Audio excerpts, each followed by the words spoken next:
eu recebi um telefonema final de tarde dizendo que eu tinha sido aprovado Uau. para trabalhar lá. Então, assim, eu tenho um carinho muito grande por essa época da vida, me emociona porque eu, quando olho e vejo a trajetória, foram as escolhas certas, os momentos que eu pude fazer as escolhas certas.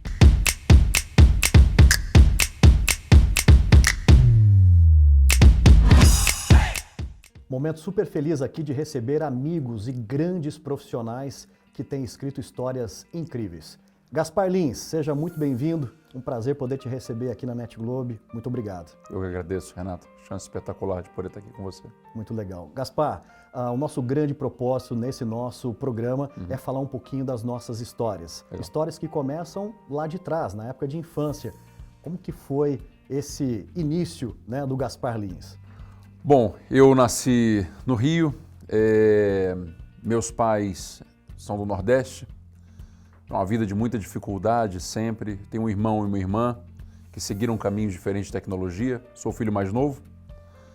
Nasci, posso dizer que numa oportunidade talvez diferente dos meus irmãos, por ter sido o último filho, talvez eu tenha tido algumas vantagens a mais de pegar a família mais estruturada, já experimentada. Minha mãe sempre lutou com muita dificuldade na criação dos filhos e isso ajudou na composição de como eu vejo a vida e como eu fiz escolhas na vida e aquilo que eu resolvi tomar como lema, que é botar paixão em tudo que eu faço e me dedicar 100%. Então, o começo da minha vida foi um começo difícil, uma família que não teve eventualmente todos os recursos que geralmente hoje meu filho, por exemplo, já tem, mas foi um começo muito bonito, uma família muito unida e sempre tentando progredir de uma maneira saudável. Que legal. Gaspar, são esses momentos de infância que a gente quer relembrar aqui, que enriquece tanto, né, a nossa vida, a nossa história. E falando um pouco ainda dessa fase ali de criança para adolescência, quando que o trabalho começa a te permear? É muito comum ali, ainda jovem, a gente experimentando, né, não só profissões, mas pequenos bicos, pequenas experiências ali do trabalho. Como que foi com você?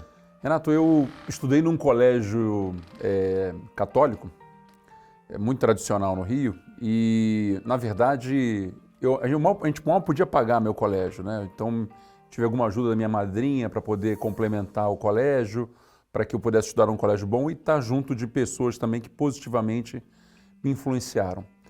Eu devia ter, acho que uns 11 anos, quando eu comecei a ir na casa de um amigo e ele tinha um TK2000, ou alguma coisa muito próxima disso.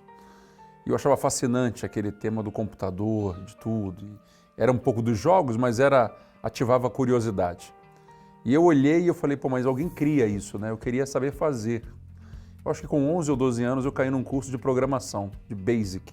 Olha só. E me meti a aprender a codificar. E gostava muito, eu comprava umas revistas que vinham os códigos e você codava e executava, porque eu não tinha nem disquete nem fita para poder gravar. Então imagina que eu ficava horas codando o que estava na revista e no final eu mandava executar e muitas vezes a impressão da revista estava errada. E depois de 2 dias codando eu descobria que alguma coisa estava errada e eu não sabia onde era. Eu falei, cara, eu preciso aprender, porque eu não posso ficar refém do... Tempos Isso difíceis. foi me ativando a curiosidade. Até que chegou um momento, né, quer dizer, que eu comecei a estudar mais, ali com 13, 14 anos, e em algum momento tinha as famosas BBS. E eu falei, cara, tá aí um negócio fantástico, eu queria ter um negócio desse BBS. BBS era refém de linha telefônica, né? E a linha telefônica era de um valor absurdo. Você vai lembrar que era um investimento linha telefônica. Era como ter um carro, né? Era como ter um carro. E aí eu resolvi ter uma BBS junto com outros amigos, e a gente desenvolveu alguns sistemas para poder atender essa BBS. E ali começou a minha entrada e eu falei, acho que é isso que eu quero para mim. Eu quero estar nesse contexto de tecnologia, de algum tema disruptor. Eu quero fazer parte dessa tendência. A gente sempre escutava na infância dizer tecnologia é o futuro. Quem está com a tecnologia está bem empregado, está nos tópicos mais quentes. E eu queria estar naquele contexto. Gaspar, hoje as suas posições vão muito além de tecnologia, mas o início da sua carreira foi lá na base da tecnologia. Como que foi o início dessa parte corporativa da sua carreira? Renato, foi um início que eu conto muito para minhas equipes até hoje, né? Eu comecei talvez na carreira mais básica de tecnologia, que foi como digitador. Na Unirio, eu tinha que digitar os relatórios anuais de docentes. Em pouco tempo eu ganhei uma oportunidade de começar a entender um pouco mais de infraestrutura, de estar envolvido em temas de redes. O salário era muito baixo, mas era pelo aprendizado, era paixão pelo aprendizado. Dali eu comecei a programar e aí apareceu um programa de trainee e estágio na IBM, um programa de passaporte de IBM se chamava. E eu fui começar a trabalhar na IBM. E o mais curioso, Renato, é que ali no Rio, os prédios da IBM eram muito pomposos, prédios muito luxuosos, e eu passava de ônibus, a gente não tinha carro, passava de ônibus em frente e eu dizia, pô, um dia eu queria trabalhar aqui, um dia eu queria trabalhar aqui. Eu me recordo com muita emoção o dia que eu fiz as entrevistas, eu recebi um telefonema final de tarde dizendo que eu tinha sido aprovado para trabalhar lá. Então, assim, eu tenho um carinho muito grande por essa época da vida, me emociona porque eu, quando olho e vejo a trajetória, foram as escolhas certas, os momentos que eu pude fazer as escolhas certas me trouxeram aqui. E é claro que você ter escolhas, construir uma história que te permitam escolhas, te abrem portas e você começa a ser protagonista da sua história. Então, depois da IBM, quando eu fui trabalhar na IBM, aí o salário começa a melhorar, as atividades começam a ficar mais nobres, mas ainda é muito sobre um caráter técnico. Quando eu me recordo muito bem de situações onde eu tinha que cumprir instruções. E naquele momento da minha vida, eu comecei a perceber que eu tinha dificuldade não de cumprir instruções, mas de não cumprir apenas pela tecnicidade, mas entender o porquê. E entender o porquê, para algumas pessoas que trabalhavam comigo na época, era, Gaspar, é só fazer. E eu dizia, mas eu não sou o cara que só faz, eu quero saber o porquê. E essa indignação e esse porquê, e esse sempre perguntar, que poderia incomodar talvez um ou outro, para mim era uma alavanca de carreira. Porque isso começou já que você quer entender, então você tem que estar inserido num outro contexto de negócio. E isso foi aos poucos me transformando da área técnica para entender as razões de negócio, do porquê eu estava codando aquilo, porquê aquele projeto era tão crítico. Pegava use cases e dizia, bom, mas isso aqui não é suficiente para atender o cliente. Isso, claro, essa inconformação é um motor importante, quando ela é positiva, ela é importante para te transformar aí além. Você não fazer só o óbvio, você ir no próximo passo. No próximo passo, isso é um motor positivo, né? E isso está traduzido numa carreira linda que você fez, né? Que está fazendo, né, Gaspar?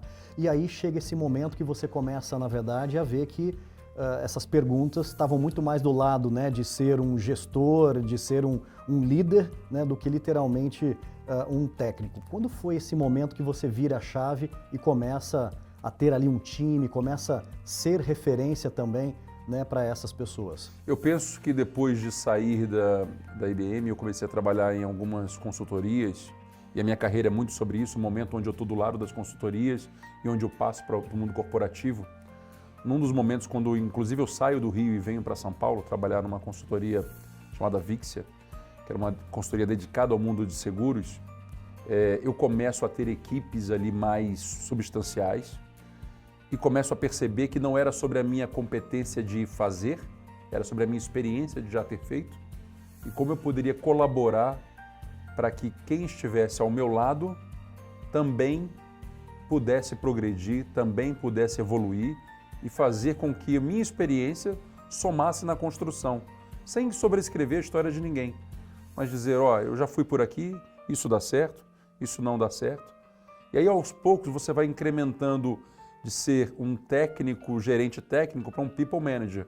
Você dizer, cara, é sobre motivar as pessoas, é sobre alcançar os resultados através das pessoas, com as pessoas, saber que você está lidando com pessoas que têm sonhos, que têm anseios, que têm medos, que têm uma vida. E não é só isso, né? São sobre famílias. Quando você começa a gestionar, como eu tenho hoje, centenas de pessoas que estão, de alguma forma, sobre a minha responsabilidade, não são só sobre esses indivíduos, são sobre as famílias, são sobre sonhos que estão com eles e que a gente, de alguma maneira, é responsável por elas nessa construção. Muito legal, incrível. Gaspar, nós sabemos que uma carreira, ela não é feita só de bons momentos, de crescimento. Nós sabemos que a dificuldade ela é inerente, né, na construção de uma vida, de uma carreira. E em tecnologia não é diferente. Vem à mente, Gaspar, algumas passagens que te marcam muito como pessoa, como profissional e que te fez chegar aonde você está hoje? Sem dúvida. Eu tive a sorte e a bênção de ter tido alguns líderes excepcionais, não chefes, líderes, pessoas que de fato se preocupavam na minha carreira. Um em específico, Walter Espírito Santo, que foi meu PDM na IBM, que ele estava muito além do que eu fazia, mas o como eu fazia, como eu estava, onde eu queria chegar, bons conselhos, uma pessoa que sabia ouvir, um bom ouvinte. Eu tenho uma gratidão gigantesca por ele até hoje. Depois estive também na Marche com o Roberto Antelmo, um cara espetacular. Então, pessoas que me ajudaram a construir e a superar momentos de dificuldade. Porque, como você bem disse, não é linear. O sucesso, e não sei se a gente pode usar a palavra sucesso, mas a vida em tecnologia, talvez como em outras carreiras, ela não é uma ascendente o tempo todo. A gente vive os platôs e a gente precisa ter a calma e a habilidade para entender os platôs e os momentos onde, por qualquer razão, você tem uma queda e ela é natural. E até diria que até saudável, para você poder valorizar os bons momentos. Então, eu tive essa felicidade de ter bons líderes e hoje eu tenho a felicidade de ter bons profissionais que trabalham comigo, que são pessoas boas e boas pessoas, que ajudam nessa construção. A gente passa muitas horas do dia no escritório e a gente tem que, além de se identificar com o que faz, estar cercado de pessoas boas que ajudam a construir essa história. Expandindo barreiras, estimulando a comunicação e levando a voz das pessoas cada vez mais longe. Conte com a NetGlobe para conectar pessoas, engajar equipes e deixar o seu legado. NetGlobe, 20 anos conectando pessoas. Você é uma grande referência, a sua história é extremamente incentivadora. E eu gostaria agora, Gaspar, que você pudesse deixar uma mensagem não só para as novas gerações, né, que tanto nos indagam, né, sobre a área de tecnologia, as diversas possibilidades de ingressar no mundo da tecnologia, mas para aqueles também que talvez não se encontraram ainda na sua profissão. É quase que um convite, né, Gaspar, para que venham fazer parte desse mundo incrível, né, que é o mundo da transformação digital, da tecnologia. Bom, Renato, para quem hoje está começando, quer se inserir no mundo de tecnologia, o meu conselho fica em alguns pontos fundamentais. Invista em educação, tenha resiliência, tenha calma para entender que o conhecimento ele é fundamental para você ter uma carreira bem-sucedida em tecnologia. Não se apegue às soluções de curto prazo e aprendizados de curto prazo. A gente tem que saber entender que o que está a longo prazo tem mais valor do que está em curto prazo. Não se seduzir por atalhos. Tecnologia é uma área que pede muito estudo, o saber reaprender, mas além da tecnologia é saber lidar com pessoas, ter a habilidade de comunicar, nunca foi tão importante sobre isso, influenciar positivamente. Então, meu convite para essa nova geração é: tenha calma, o sucesso é uma construção, a carreira é uma construção e é um passo de cada vez. Tá aí, um grande exemplo, uma carreira feita com muito louvor, que é a sua carreira, Gaspar Lins. Foi um prazer poder produzir esse conteúdo junto com você. Parabéns pela sua história. Obrigado. Muito obrigado. Muito obrigado, um prazer. Valeu.